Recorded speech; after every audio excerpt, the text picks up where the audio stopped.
ho, ho, ho.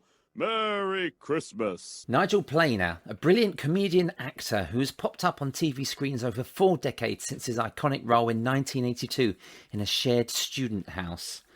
Not only does he own an honorary Doctor of Arts degree, but he has starred in plays and musicals in some of the best in the world of show business, including Evita, Chicago, We Will Rock You, Charlie and the Chocolate Factory, Hairspray, and even a musical stage show of Doctor Who. Nigel's been nominated for an Olivier, TMA, What's on Stage, and BAFTA awards. Nigel Planer is one of the original Comedy Store performers who helped make a name for this world-famous stage in the heart of Piccadilly in London. He's a very familiar face and a legend of sitcom, also starring in Filthy Rich and Cat Flap, There She Goes, Boomers, Episodes with Matt LeBlanc, Blackadder, The Lenny Henry Show, The Paul Merton Show, Upstart Crow, The Grimleys, Cockroaches with Jack Whitehall, and more serious roles in dramas such as Death in Paradise, The Hunt for Tony Blair, Jonathan Creek, and The Bill. The list goes on, and so does the talents of Nigel Planer. Eyes and Teeth. Hi, Nigel. How are you? I'm great, thank you. So we've not met, Nigel, but I've really enjoyed researching your work and surprised to see that you started out as a double act, like myself, being a ventriloquist, but you were in The Outer Limits with Peter Richardson. That's right, yeah. There was a mix of sci-fi and mime. Yeah, what we used to call crap mime. Right. Because there were quite good mime, there were people who'd studied at Lecoq. Quite a lot of them were on the circuit. And Peter and I were actors, comedians who sort of just made up our own, broke mime rules. For instance, talking through the mime, which was the times mimes were meant to be silent. Yes. And we combined some sort of stuff, which was, mime was, for instance, he shot me in the neck just using his fingers. Right. And I pretended there was blood spurting out of my neck with my hands, just going, psst, psst, psst. Oh my God, you shot me in the neck, etc. So I think mime is being a little bit kind about what we did. Right. We did a load of The Outer Limits. Our name was based on the science fiction show. Okay. On the telly, you have reached the outer limits, was a sort of one of those spooky American sort of TV shows from the 60s. Yeah, so it was inspired. The actor was inspired really by that. Well, just the title was. Right.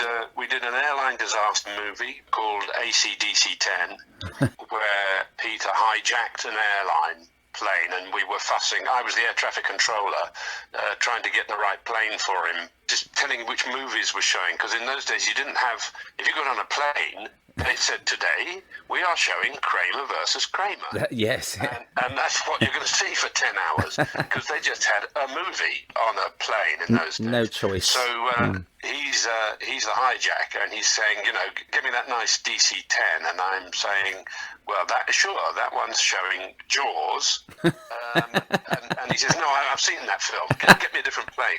And I'm saying, Kramer versus Kramer. He says, oh, that's crap, because we end up having a long argument about which plane I'm going to get him because of which depending on the film.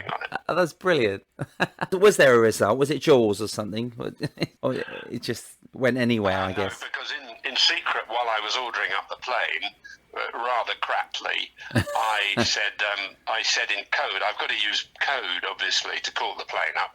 This is just air traffic controller speak. Yes. I said, policey car, quickety quick. In other words, I whistle blewed on him, and he realised I'd done it, and he got very nervous and shot me in the neck. But I wouldn't die, like in a Robert De Niro film. Right. Because those early Robert De Niro films were just going out at the time.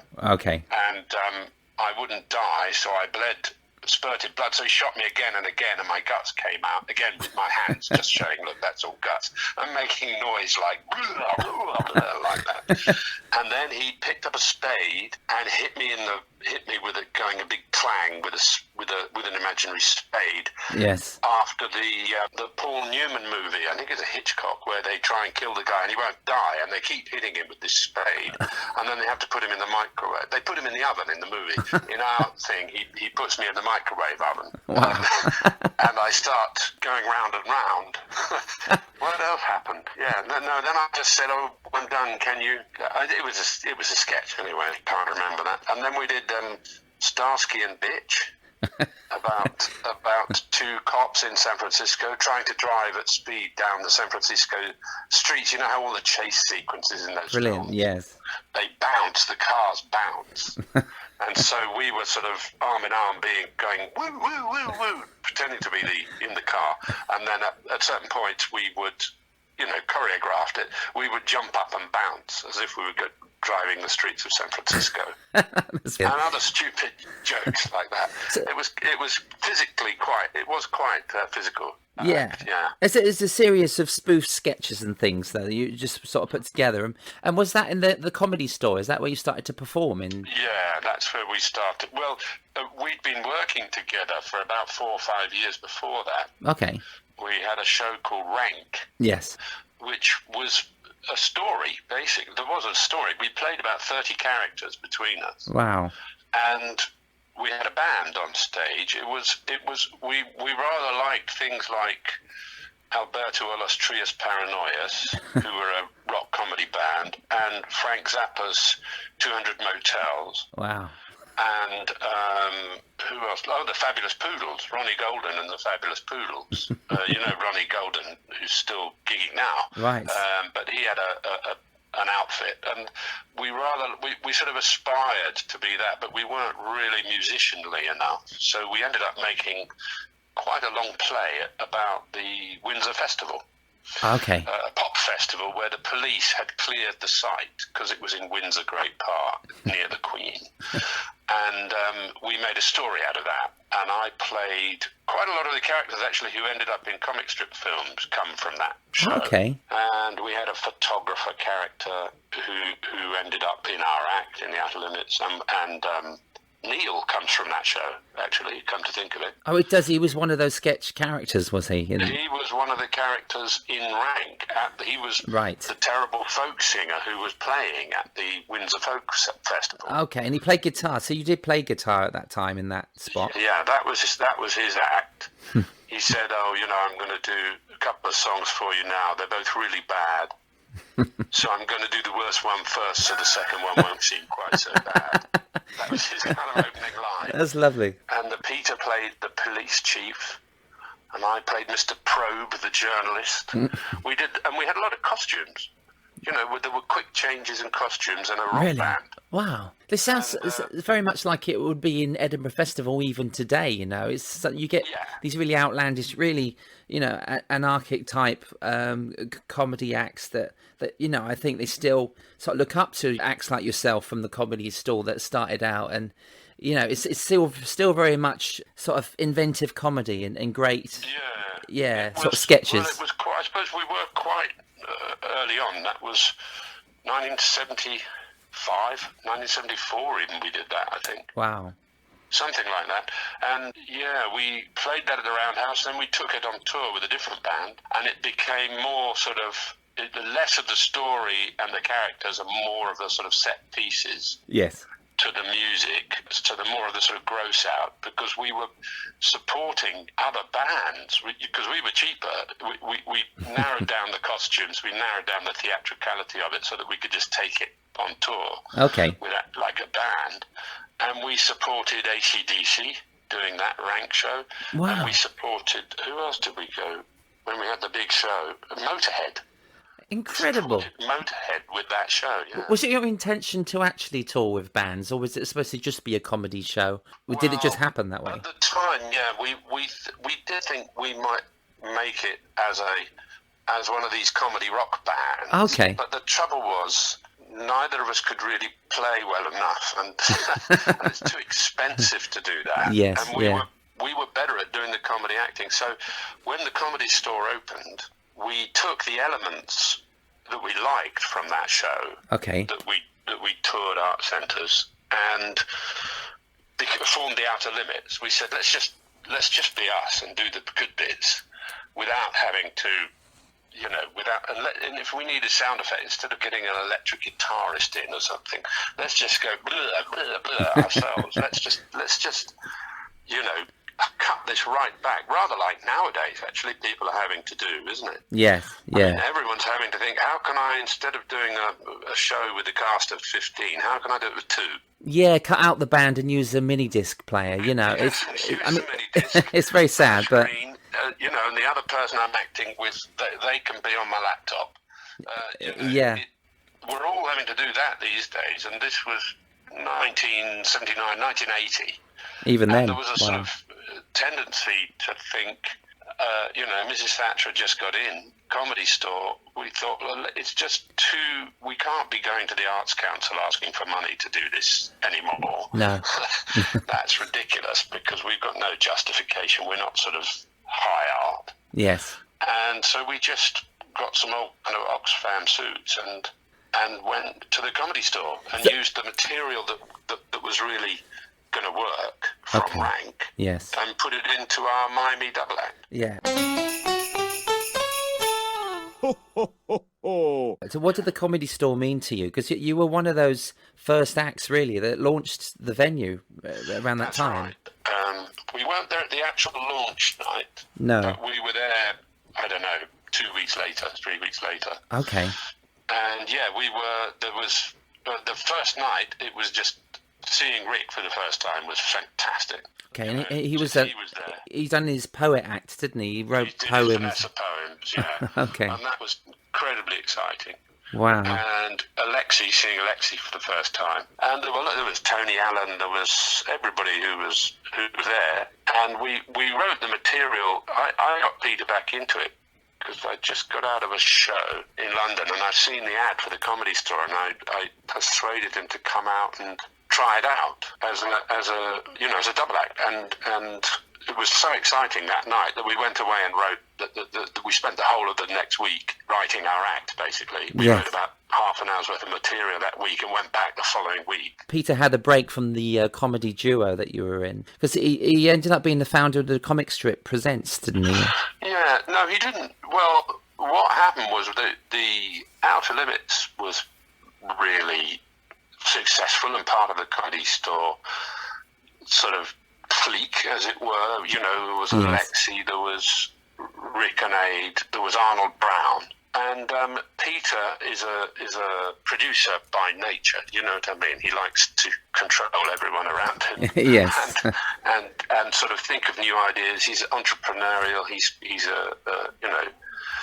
and we found the Boulevard Theatre, which was in the Paul Raymond Review Bar. Oh, okay. And Peter did a deal that got us the theatre, and he produced the comic strip show, which was the original team was Alexi, Arnold Brown, Rick and Ade, myself and Peter, and we were joined very quickly by Dawn and Jennifer, who actually auditioned for us. French and Saunders. Amazing, yeah. Peter and I, they came and they showed us their sketches, and Peter and I said, yes, we'll have that immediately. So, and that was the crew, really. That was it. And we had guest comedians in from the Comedy Store and the circuit, and we also had mime artists. We had that mimed, artist. Actually mimed. We had performance artists. We usually had something that was a bit weird. Yes. Like we had a kind of strange shouting a cappella band called Furious Pig. And we had Hermine, who was a French strange singer performance artist who came on in a sort of as a mountain made of newspaper. Okay. Wow. Gliding around. It covered her entirely. Really? It was there was the comedy and there was weirdness. Yeah. Which is what made it extra special, Very artistic in a way as well, isn't it? It was a bit. It's yeah. kind of. And then we carried on doing that for a year, and we were originally 8 shows a week of that, like it was a show, like it was a job, Wow. And then we put it down to 6 because Alexi was, complaining because he was the energy he was having to put out to compare that show. Yes. It's not an 8-show-a-week thing he was doing. So we went down to 6, and then I think 4. And then we got offered to tour Australia, which we did. Oh, no, first we toured England first with that show. Okay. Is that like universities or comedy clubs? Were they open back then? Peter, being Peter, with a great sense of style, yes, refused to do any of the universities or anything that looked faintly sort of tame. Yes. And what we did was we played porn cinemas. Okay. Is it sort of staying within the Raymond Review? You know, the yeah. I mean, I think it was our audience who were, you know, probably what you'd now call an Islington audience. Yes. You know what I mean? Sure. You know. Yeah. We're sort of used to that kind of audience now. But I think they did get a thrill out of going into the enemy camp. You know, we were supposed to be non-sexist, non-racist comedy. That's what we stood for. We weren't the old brigade. Okay. And yet to come and see us, you had to brave the Raymond Review bar, for God's sake. You had to be seen going into the venue. Seedy dives in Soho and things. And there was a paradoxical excitement about that. Yes. Oh wow! But it worked for you though. So how long was it before your acts? Because you all come together then, and you mentioned those names where we're seeing it's kind of forming the young ones team. And Ben Elton. When did Ben Elton come into that? The same group. Rick and Ade invited him. He was a guest comedian actually, a couple of times at the comic strip. Okay. Because he was honing up his stand up, but he was pretty young. He was still at university then, I think. Was he? He was quite political, wasn't he, when he started? And you know, we had Andy de la Tour as a guest, and we had Pauline Melville, and we had Tony Allen. We had, gosh, if I've forgotten people, forgive me. You know, Jim Barclay. I don't know. We had a lot of the Comedy Store players. Those people came and guested. Brilliant. And Ben joined us, and there was talk of doing television. Everybody wanted to do telly. Rick got Kevin Turvey on telly, which is a little spot he did. Right. Talking to camera. Okay. A different character from the poet. And Peter and I got onto something called Friday Night and Saturday Morning, where we went and did our mime stuff. It was very funny. The presenter of that was a famous round-the-world yachtswoman, very sort of posh, elegant, and, you know, proper. Yes. And a high-achieving woman, you know. And we did a sketch for them called "Are You Being Severed," which was about some villains. It was like sort of as if it was a sitcom, but about some really nasty villains. Really? And so one of them comes round and says, "Oh, Maureen, my wife, you know, she'll kill me if she finds out I've brought another stiff back." I'm again with crap mime.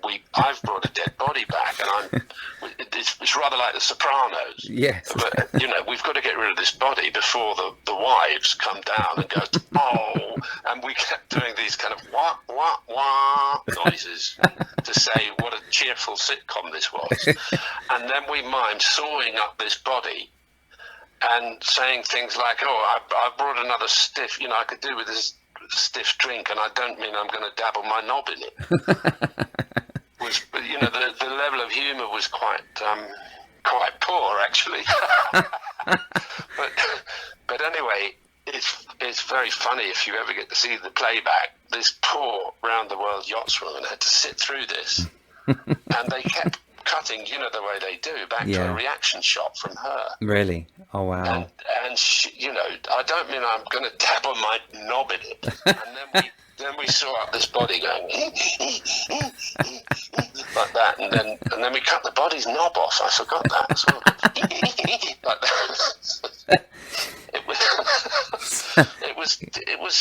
It was quite a funny sketch.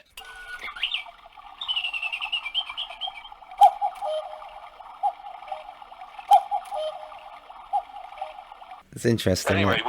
we did that. There was we were making little inroads into telly, and then Paul Jackson came and saw us, Yes. who produced The Young Ones eventually, and he thought, let's get these guys on telly, and he did a show twice called Boom Boom Out Go the Lights, Okay. which you can get easily, I think, which was Keith Allen, me, Rick, eventually Peter and Ade, Alexi, Pauline Melville, again, forgive me if I've forgotten anybody, each doing their act. Yes. But it was very anodyne. We didn't really like it because it was in a TV studio where they've got the slidey floor and Okay, kind yeah. of green screen effects. Yeah, it wasn't as natural as you. And it felt like sort of TV had hobbled us a bit. Yeah. Although from the TV point of view, it was pretty radical. From our point of view, it wasn't quite getting the essence of No. what we were doing.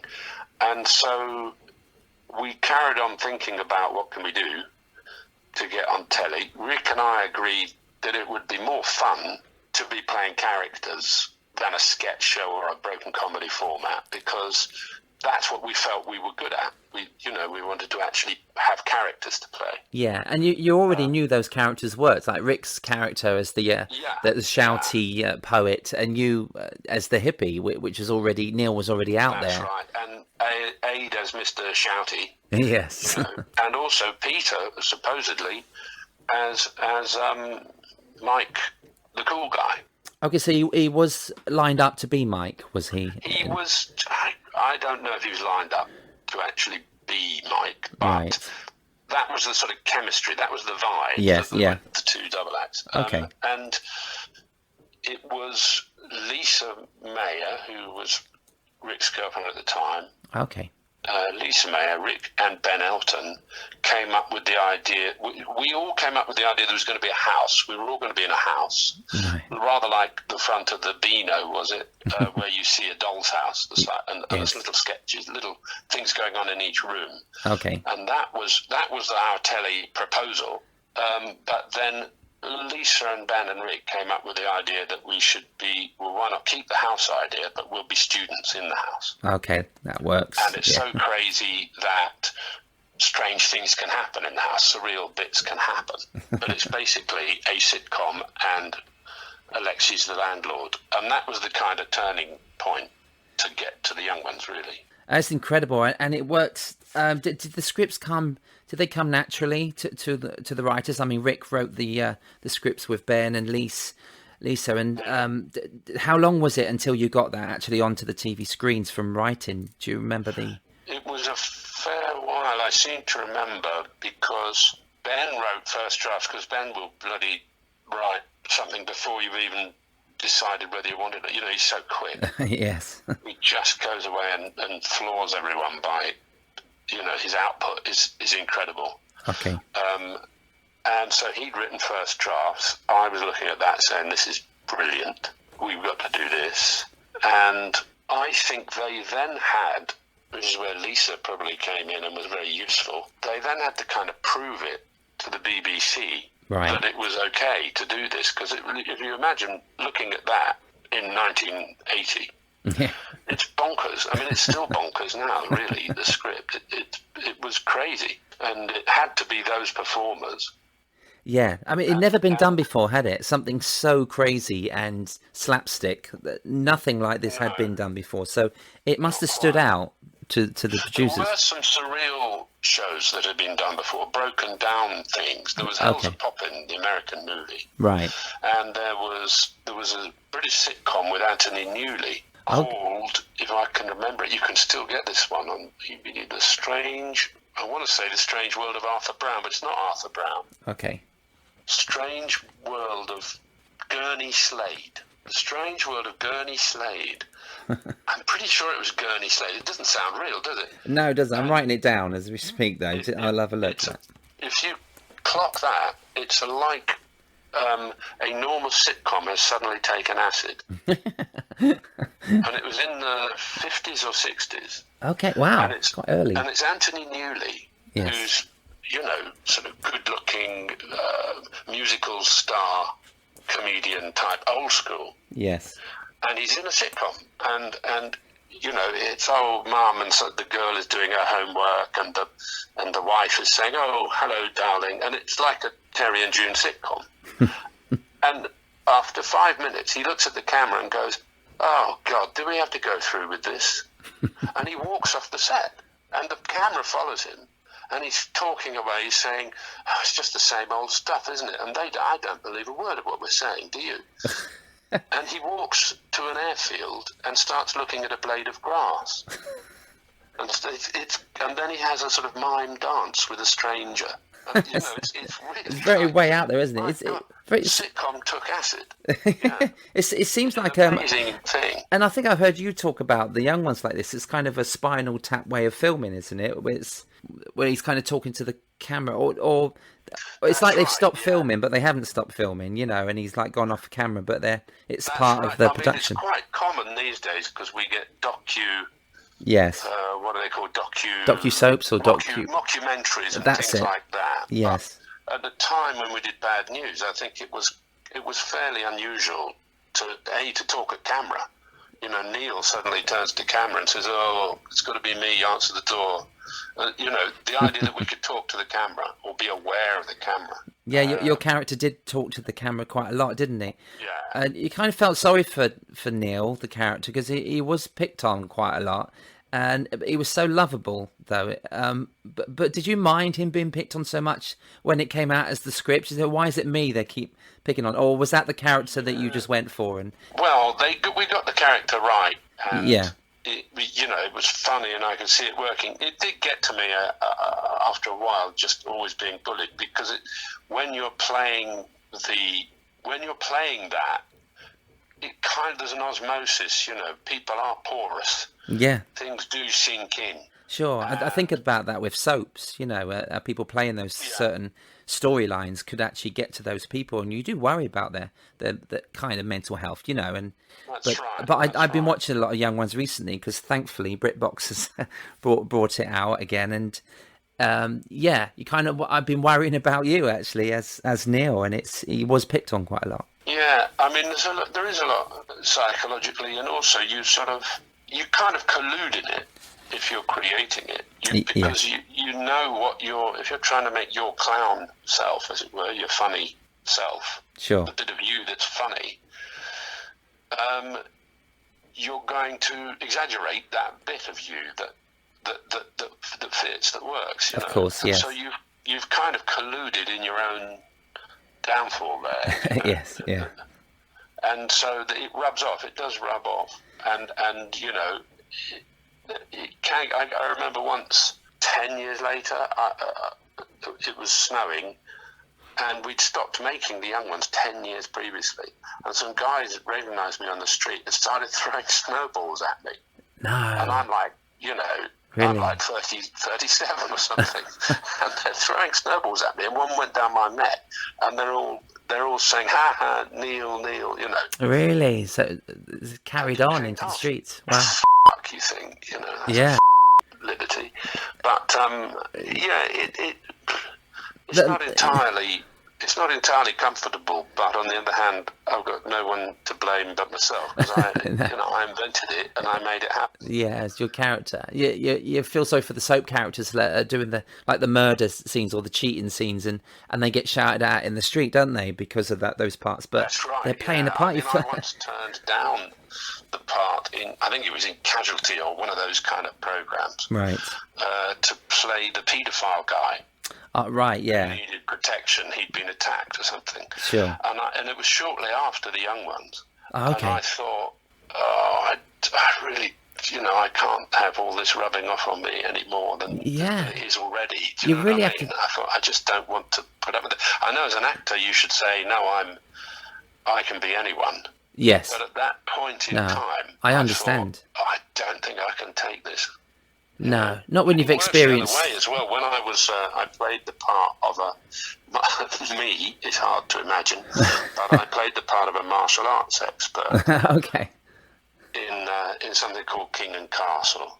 Yes. Who and I had a fight every week, which I always had to win in some way or another. We were debt collectors. And I remember going into a pub, my local, I think it was at the time, and a bloke came up to me and started, punching his fist into his palm. No. And saying, "Oh, you think you're a bit useful, do you?" Oh, really? It was like, "Come outside and I'll show you." You know what I mean? And you think, yeah, I'm an actor, please. They can't see that. They think they're documentaries on telly, don't they? These people don't understand that it's drama, it's acting and playing a part. That's crazy. You do get what you're projecting that stuff out. Yeah, yeah. A lot of it comes from yourself. I mean, in that case, I was playing in a role that I'd been cast in. Yeah. So it's slightly different. I was just an actor in that. But when it comes to something like Neil, it came from my own... Your creation. He was my own creation, so... Yeah, sure. But that guy in the pub, though, he comes up to you in the pub. Did you kick the shit out of him in the end? That's what we want to hear. Well, no, that's the point. I wouldn't be able to do some... No. I wouldn't be able to do that. It's ridiculous. Just throw a big saucepan of lentils over his head, if you had them. Eyes and teeth. The young ones, were they first rehearsed with no studio audience, and were they going to go with that at first? And as comedy store performers, did this throw you, or was it just a rehearsal? No. We always had a studio audience in mind. There was always a studio audience. We had a pre-filming day, which Paul Jackson was, really brilliant to negotiate for us at the BBC. Yes. Which meant we did the normal sitcoms week's rehearsal. All right. You do your outside, this is how they used to do them, I don't know how they did them. You do your outside filming for the whole series beforehand. Anything that's in the street. Then you do a week's rehearsal each episode, and normally you go live in front of the audience on the final day. Oh, okay. Playing in the outside bits. Paul managed to get us an extra day, which was the day before the studio audience came in. Okay. Which was for any difficult stunts or any large sets. So we got an extra set out of each episode. Oh wow. So it was grand. He must have somehow drummed up more money for us. And you filmed all 12 episodes were done in 3 months, and that was it, wasn't it? Was it over after the 3 months? Well, it's 3 months, but over a period of 2 years. I mean, we did the first 6. We did the pilot first. Okay. And then you wait around to hear if you've got a series, and that's when we had to wait a bit, I think. Then we heard we got the series. Yeah, great. So we did the series. It went out, and then while it was going out, we heard we'd get the second series, and we thought we'd go on tour to generate some new material. Okay. Before writing the second series. Yes. So we went on tour and did some stuff. I don't know if any of the new material actually ended up in the series. Didn't you just enjoyed the tour? But it was an amazing tour, and you can see the results when there's a few on YouTube, I think, where we formed a band and we did things like My Generation. All right. If you just put in Rick Mail, My Generation. I saw that the other day. It was brilliant.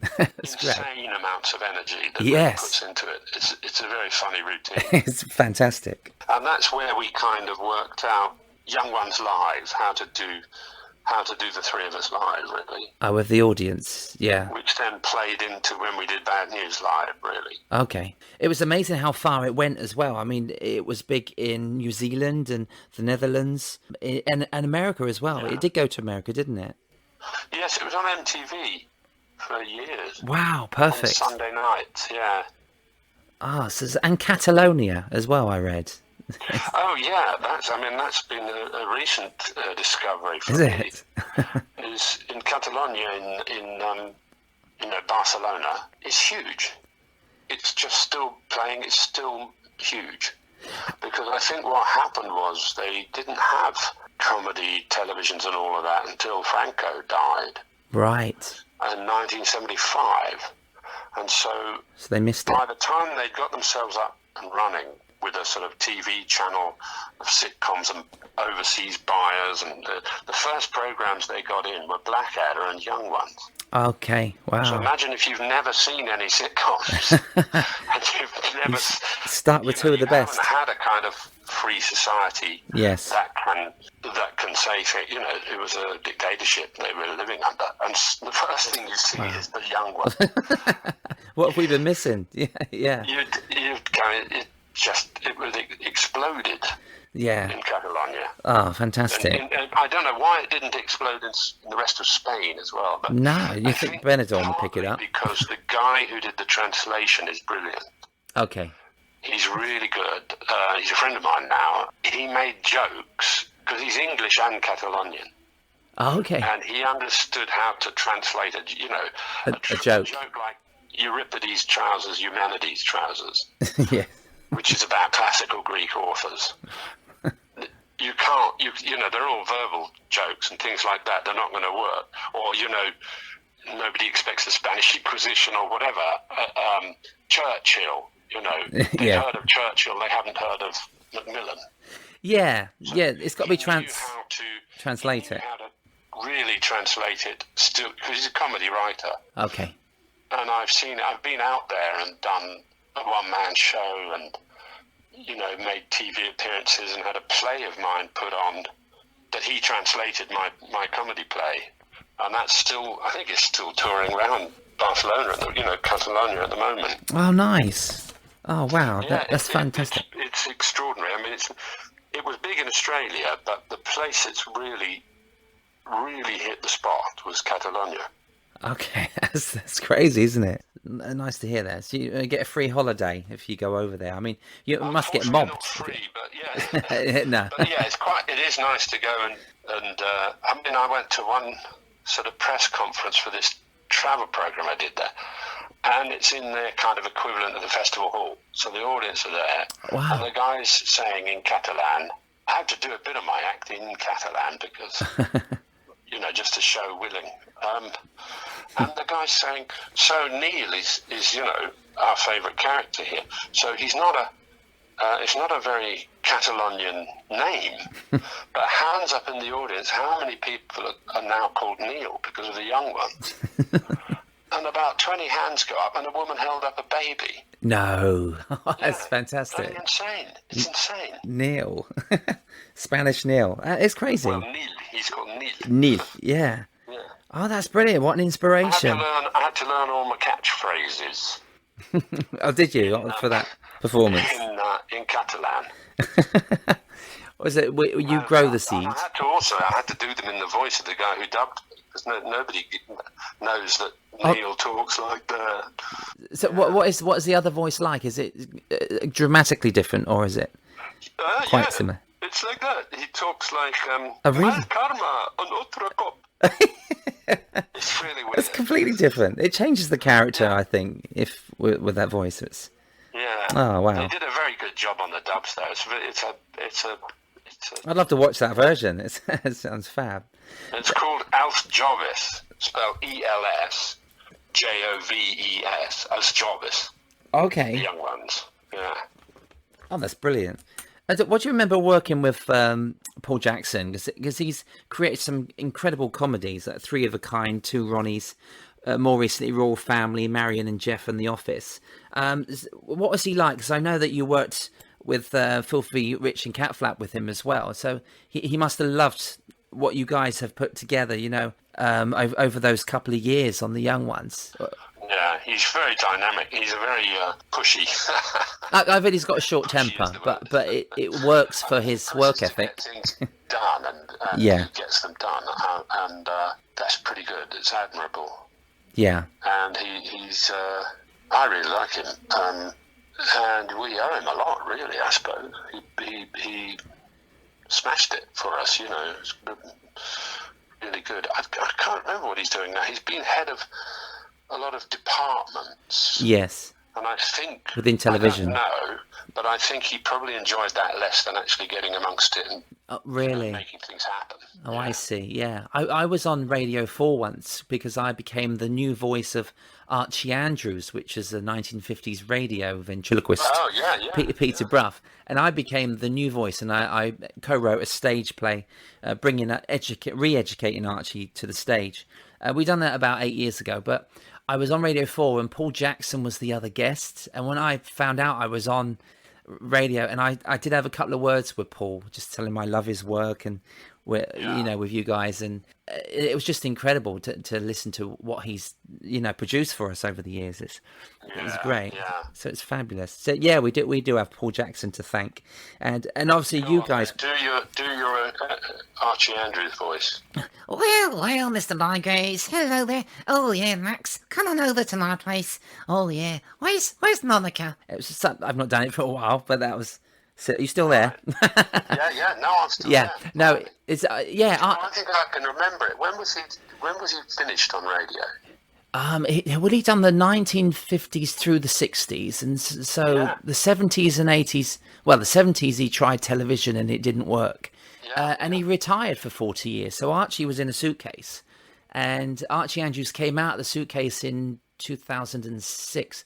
At an auction, and this guy bought the dummy for £40,000, and then and I saw him on Newsnight asking for a voice. They wanted a ventriloquist to do a voice and write a play, so I got the job. I co-wrote. I went on Newsnight and co-wrote the play, and we put it out, and it was brilliant. It was nice to be part because the history just around that dummy was incredible, and I went up to. I'm sure I used to hear that when I was a kid. Really? Wow. Yeah. So I should have said 70, shouldn't I? Because revealing your age. I'm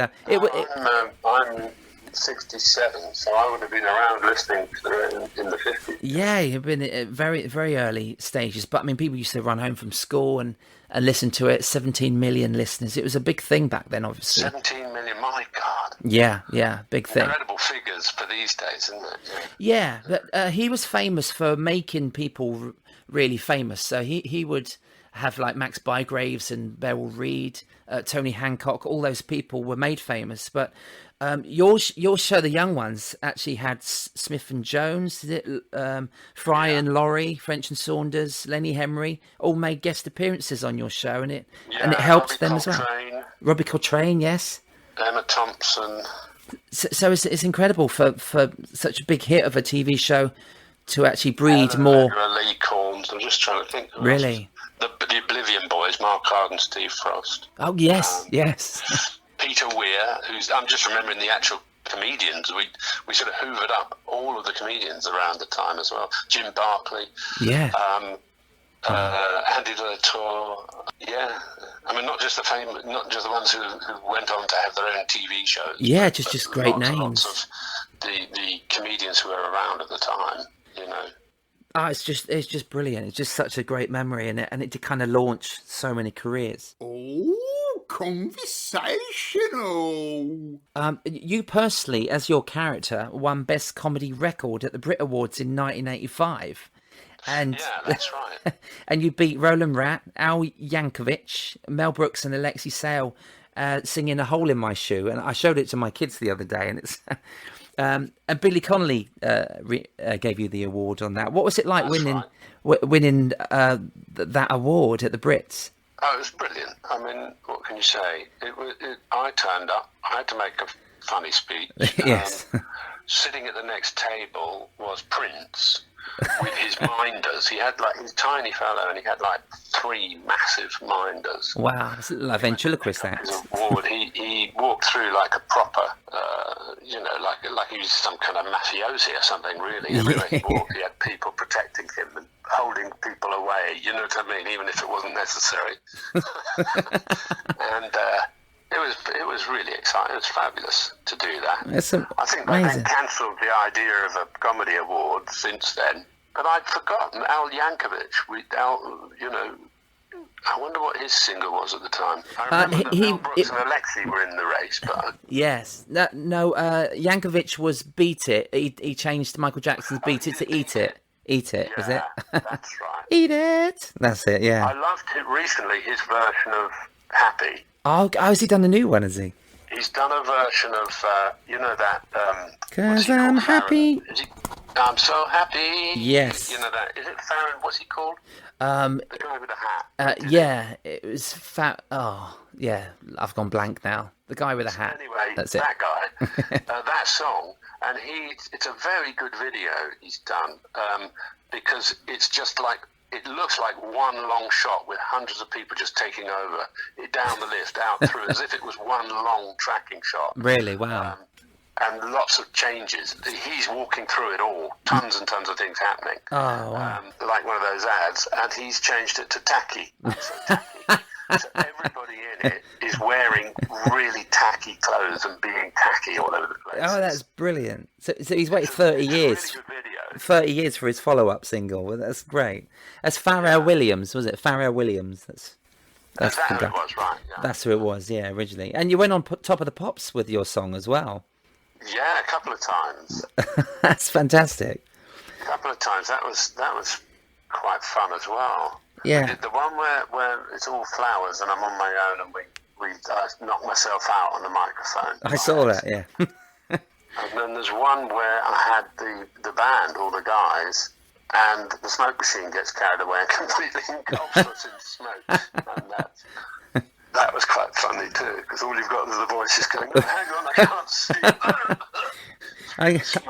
That was brilliant. You went on to do loads of adverts as well and commercials. I've got a BBC Knowledge advert and Castrol GTX. And Neil was a big deal, wasn't he, back then?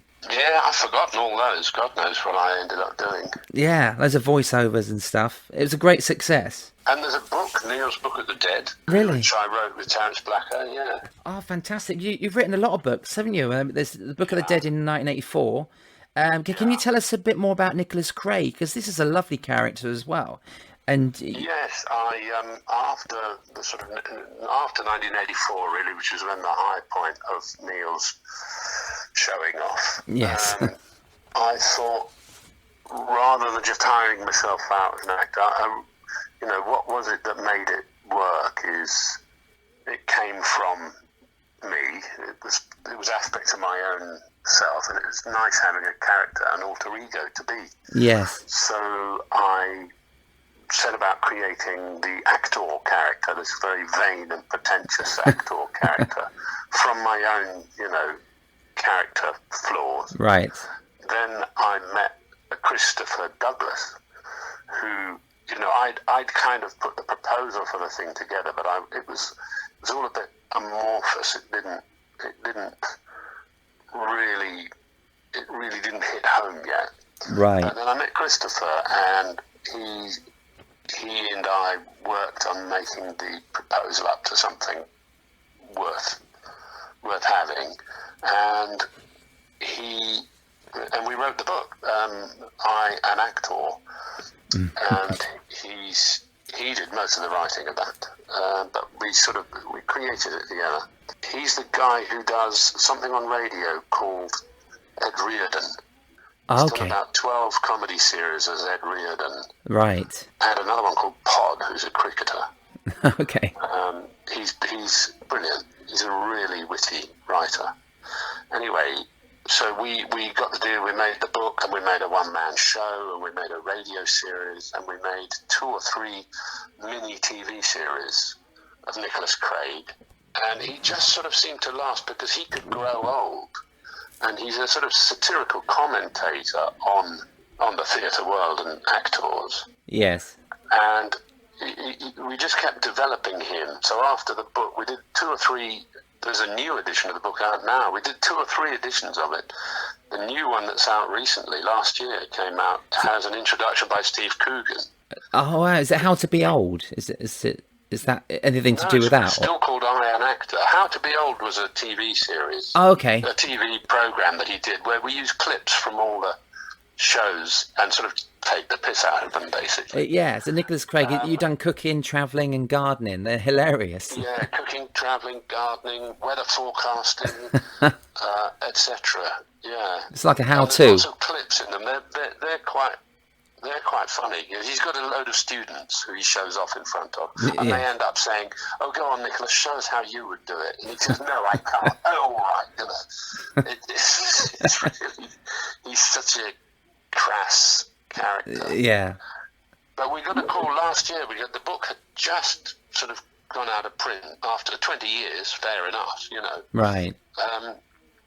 And we got a call from Steve Coogan saying he couldn't get hold of it anymore. And he told us he always used to give the copy of the book to all the casts of his films because he didn't want anybody being pretentious all over the place, you know. It's a good acting manual Wow. to tell you how to not take yourself too seriously. It is actually quite a good, although it's comedy, there's a lot of It's truth proper in it, you know. tuition. Yeah. And so he said, "Where can I get hold of a copy?" So I said, "Well, I've got a couple in my, you know, on my shelf somewhere, but why don't you write us an introduction and we'll see if we can't get the book reissued, a new edition." Oh, nice. And he did. He was brilliant. And we went and did a funny afternoon with him where Nicholas Craig is teaching him how to act properly, sort of thing, which is quite funny. Oh, lovely. And he wrote a great piece because Nicholas Craig, you know, Christopher Douglas is really the guy who can write in that way. Yes. But Steve got the closest that anybody's ever got to because you've got to take it seriously. If it's going to be funny, you've got to take it very seriously, that this really matters to this character. And so Steve invented this idea. He'd been told he had to cry. He's been given a role where he's got to cry. And he didn't know how to act crying, or should he really cry? And, you know, how is it done? And he thought the only thing to do is to go and ask the expert, the great actor Nicholas Craig. And it's a really cool piece he's written. It's really good. Is that something we can find? All done as if it's completely serious. Yes, it's now the introduction of the book. If you buy the latest edition of the book, Brilliant. it's got, you know, something like across the front. It'll have something written like with an introduction by Steve Coogan or something. Yeah.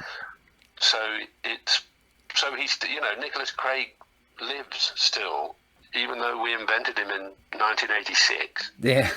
He's still out there gigging, as it were, you know. Oh, lovely. And it's very Brilliant. funny because he's got in the one-man show, he's got older, obviously, because I'm older and I'm him, and he's got much more bitter as he's got old, which is quite funny because when he was young, he sort of thinks he's pretty cool and it's all going quite well, even though he got fired after the first episode when he went to Hollywood. Yeah. You know, on his Netflix series or whatever. But he still thinks he's pretty. He still thinks it's pretty cool. But by the time he gets to his sort of 60s, he still can't forget the one bad review he got for something, and he gets it out and actually says, "And this is what they said," and he's actually quite bitter and sad. And It's very pre-Alan Partridge, isn't it? It's not similar, but I mean, it could be an inspiration. Maybe, as Steve ever said that he'd seen this and it could be an inspiration to Partridge. yeah, I mean, I think. Because it's very spoof. I don't think to the character of No. Partridge, because that obviously comes from within him. Yeah, sure. But I do think that what we were doing, myself and Rick particularly, making these characters who we would actually go on telly with, and like when Kevin Turvey went on telly, it didn't say Rick Mayall's Kevin Turvey, it said Kevin Turvey. People thought he really was Kevin Turvey. Yes, yeah.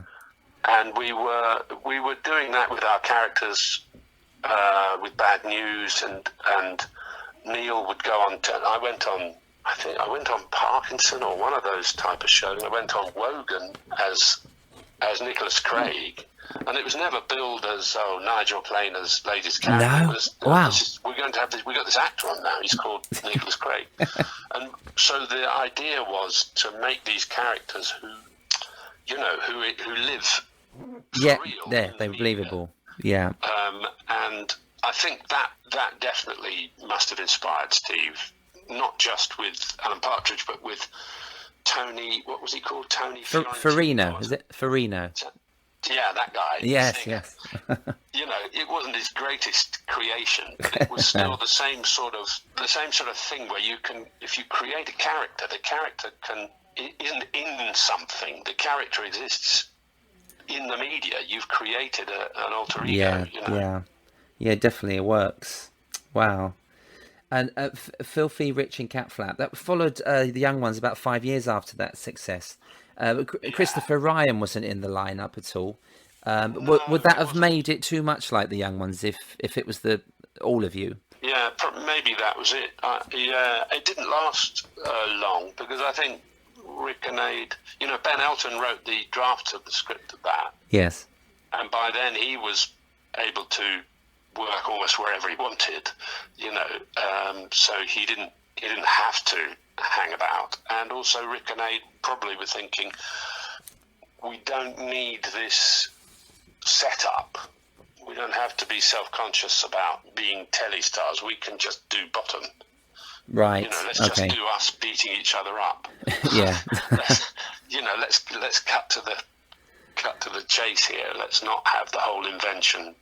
Okay. Let's ditch Nigel, basically. Is what they thought. Yeah, it went from 4. Yeah, it went from 4 to 3, and then it went to 2. Yeah. And then but I really enjoyed playing that horrible old character. I thought it was that was a fun character. The agent, I was really determined as well to show that I wasn't Neil. Look, I can do a different character. So I think I overdid it. No, it was really nice in playing the agent. Yeah. Different look. It's really nice contrast. But Nigel, you've had a long list of success in British television, including movies as well. Carry On Columbus. Is it nice to do a Carry On movie? That had a huge billing in it, didn't it?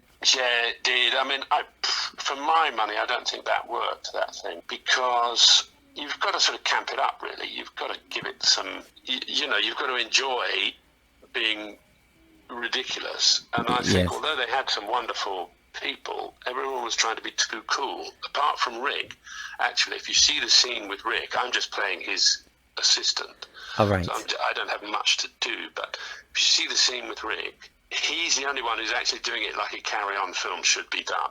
Right. Which is with innuendo, face pulling, the full. Yeah. Oh. He gives it the full Carry-On.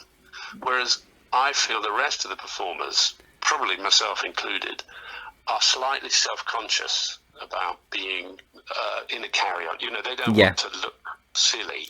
Yeah. So they're trying to do other kinds of comedy. Obviously Jim Dale, because Jim Dale's in it, and he knows, if anyone knows how to do it. He's in the originals. Yeah. Yeah, he's okay. But on the whole, I think everyone else was trying to be too cool. Oh, I see. Yeah. Peter Richardson. It didn't quite hit the spot. And Peter Richardson was in that as well. Is this the same Peter Richardson? Yeah. Was it nice to work with him again? Yeah, I mean, we've not stopped working because of the comic strip films. The last one we made was, I can't even remember. We did recently, I mean, when I say recently, 10 years ago, 20 years ago, we did 4 Men in a Car, 4 Men in a Plane. Then there was a Famous Five revival. Then there was The Hunt for Tony Blair. Yes. When I played Manderson. Oh, I remember. The last one we did was quite recent, maybe 5 years ago, was Red Top, where I played Rupert Murdoch. Okay. All about the hacking scandal and stuff. Yeah. With Johnny Vegas in it and Stephen Mangan again, and so Peter and I, we're still in touch. It's not really stopped yet. That's just ongoing collaborations. That's nice. Yeah, nice to hear that relationship's gone on. Eyes and teeth. Can you tell us a little bit about the Doctor Who live tour? That looked incredible. Yeah, Doctor Who live tour was just amazingly good fun.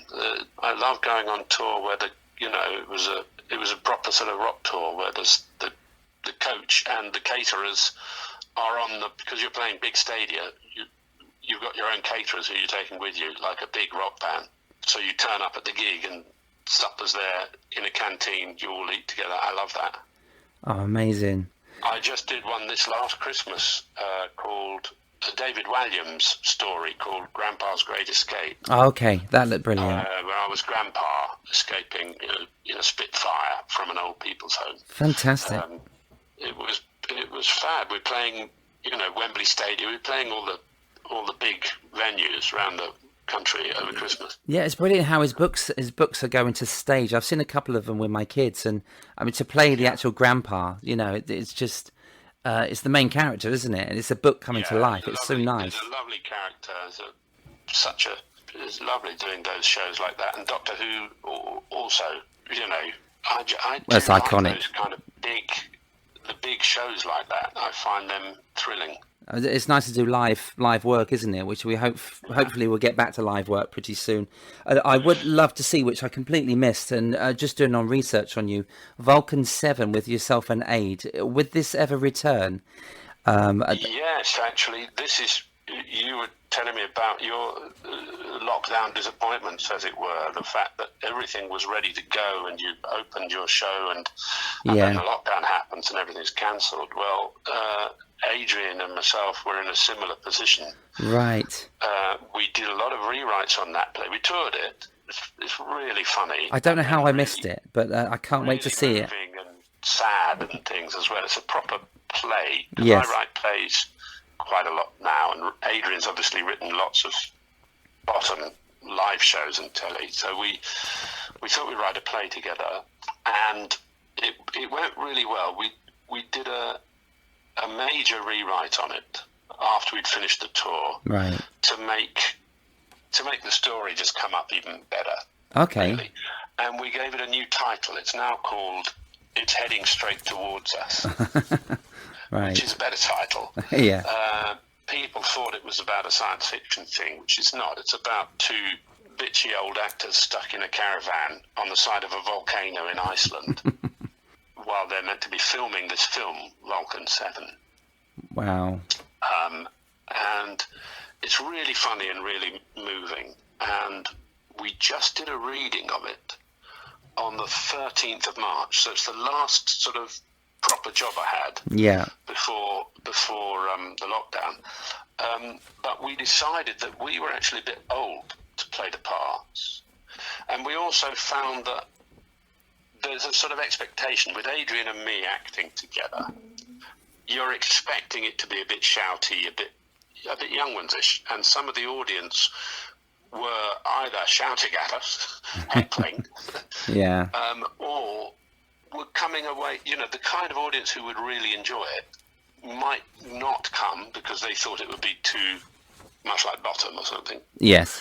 And the kind of audience who wanted something like Bottom maybe were coming away thinking, well, that was great, but it wasn't the sort of thing I'm used to seeing from them, because it is a new departure for us. Yeah. So what we did was we recast it with Samuel West, the guy playing the role that had been mine. Okay. The guy who now does the vet thing on telly. All right. All Creatures Great and Small, is it? That's the one. Okay. Yeah. Yes. All Creatures Great and Small. He's now the main guy in that. Right. The older guy. In okay. That. So he's playing my part, and a guy called Tony Gardner is playing Adrian's part. At our reading, I mean, who knows, if we ever got it off the ground, it might be another cast again. But yes. This is who very kindly came along and did a reading for us. Tony Gardner, I just guarantee if you saw his face, you would think, oh, that guy, yeah. Incredibly funny. Tony's he's got a great comical face, isn't he, Tony? Yeah, he's brilliant. He's brilliant comic timing. Yes. And he's just got this sort of sad quality to him. He was in the Sally Wainwright series, Halifax. Right. He was the dodgy husband in Last Tango in Halifax. Okay. Dodgy one, Yeah. Anyway, they did a reading for us of it, which was just brilliant. And there's no question that we would take those roles over again. Okay. I'd love to see it. It went up a level, and we nearly got into a West End theatre with it. Really? Was that just before lockdown? They were saying afterwards, well, let's have a chat. We might have a spot for you and blah de blah. And then the lockdown happened the next week, and so it's all been packed away. Maybe it'll happen again next year. I don't know. Yeah, I'm the same with my tour, you know. But I've really enjoyed this chat. Thank you so much. Congratulations on your nomination for the Olivier Award, the BAFTA Award for the young ones, winning Celebrity Mastermind. I could talk to you all day. In 2 years from now, Nigel, would have been a 40th anniversary of the young ones. And obviously we've lost Rick. It's a really sad thing for everybody, especially yourself as a friend. But so we'll be thinking of you, and I'm sure there'll be a big celebration because BritBox has brought it back. So it's going to get a whole new generation of fans, which you deserve. Yeah. Well, thanks a lot. Thanks for everything. Ho, ho, ho, ho. For more on Nigel Planer, check out his website on nigelplaner.co.uk or on Twitter at NigelPlaner1. Today's comedy quote comes from Rick Mail. Insanity is a very high art form. If everyone was insane, I wouldn't be here. And here's another one because it's Christmas. As I see it, there's mainstream comedy, and then there's me, out in the Badlands. Thank you, Rick. We miss you. Eyes and Teeth was written, produced and hosted by Steve Hewlett. Vocals by Rich T, Nina, Lola and Larissa Hewlett. Thank you to Kevin Dean for producing and performing his Eyes and Teeth jingles and music. Check out the very last edition of Eyes and Tinsel 12 Days of Podcasts with my very, very special guest from America. See you soon.